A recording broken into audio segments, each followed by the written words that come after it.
Women come to the studio. She opened her husband's slideshow. She tried to find a photo of the doll, but she looked back and forth countless times, but she never found it. And this scene was clearly watched by the little nanny. She also showed a thought-provoking expression. The next night, Keiko had an accident. She just walked into the enclosed kitchen. She suddenly felt a lack of oxygen in her brain. She is dizzy, and weak in all her limbs. Next second, she collapsed to the ground. Just as she was about to lose consciousness, she saw the valve of the gas stove in a daze. Not closed, she relied on her last remaining bit of survival desire, closed the gas stove valve, and immediately opened the door and breathed in fresh air. That's how she regained her little life. Wheezy angrily called the little nanny, who was taking a shower, to the kitchen. She questioned the nanny if she wanted to kill her.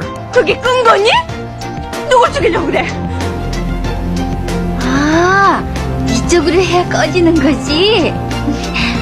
가스가 사람을 죽여요? The little nanny's words are almost driving the hostess crazy. She can only talk to her husband about her grievances. She almost smashed her previous nanny to death with a flower pot. Tell her husband together. But after her husband finished listening, he went straight to the living room without saying a word. And then she called the psychiatrist. Ignoring his wife's explanation, he insisted that his wife go to see a mental illness. The husband's actions completely chilled Keiko's heart, and the little nanny secretly watched the scene of the couple's sand frame. A strange smile appeared on the corner of her mouth. Helpless Keiko can only confide in her good friend. She didn't expect her best friend to also say she had wild thoughts, having delusions of persecution. If Keiko needs it, she can make an appointment with a psychologist for her. She heard her best friend think the same thing. Keiko's emotions instantly collapsed. A feeling of betrayal suddenly surged into her heart. She looked at the incessant expression on her face as she watched the honey dish. Her eyes began to hallucinate again. At this moment, the last line in Wheezy's heart, the defense line, has been completely shattered. Instead of sitting and waiting, it's better to take the initiative. So he decided to take action before the nanny. Preemptive action. That afternoon, she came to the window in the attic. She's planning to design a trap here. Create an accident. Get rid of this snake and scorpion beauty nanny.